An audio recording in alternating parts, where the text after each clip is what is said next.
Okay, everybody, welcome to the Toyota 4Runner restoration. This is us picking it up down in the desert, Apple Valley.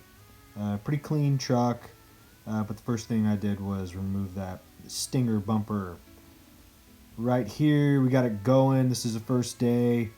I was able to get it started. It was not running when I picked it up, and ultimately it ended up being just a broken fuel line right here, as you can see. So that was in the tank.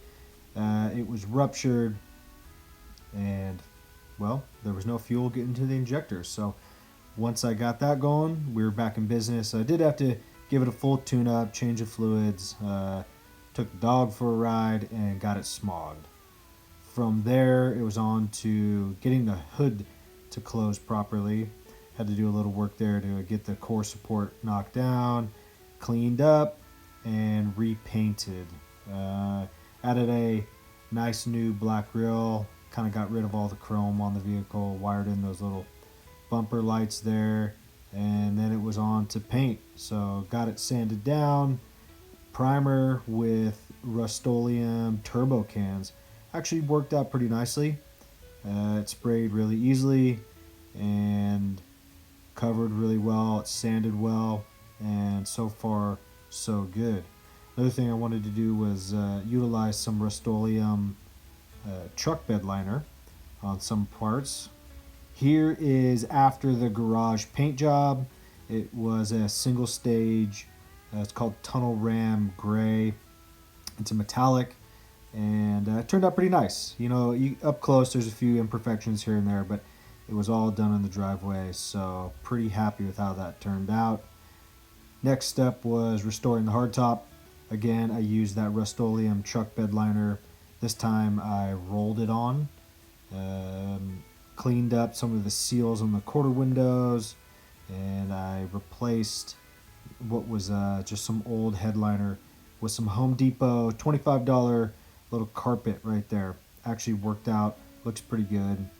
And then here it is with the new decals and the hardtop all finished. So with the exterior finished, moved into the interior. It wasn't terrible, but kind of like all the old 80s Toyotas, you've got cracked plastic everywhere, some wires hanging around, and just needed to clean it up. So what I did was started searching Facebook.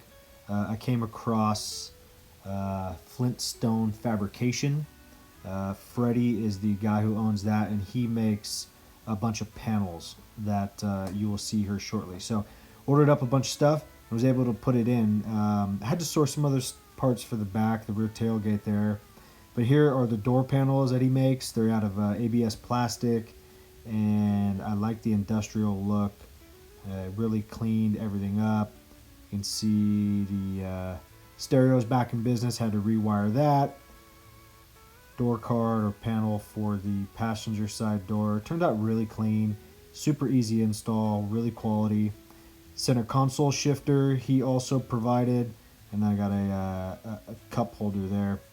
Interior was done, that was on to suspension.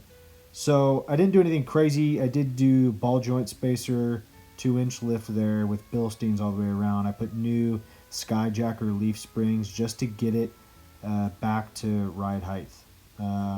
Made a sunroof cover, and many of you know those are really expensive, so I made one out of ABS plastic to match the door cards. And then here you go.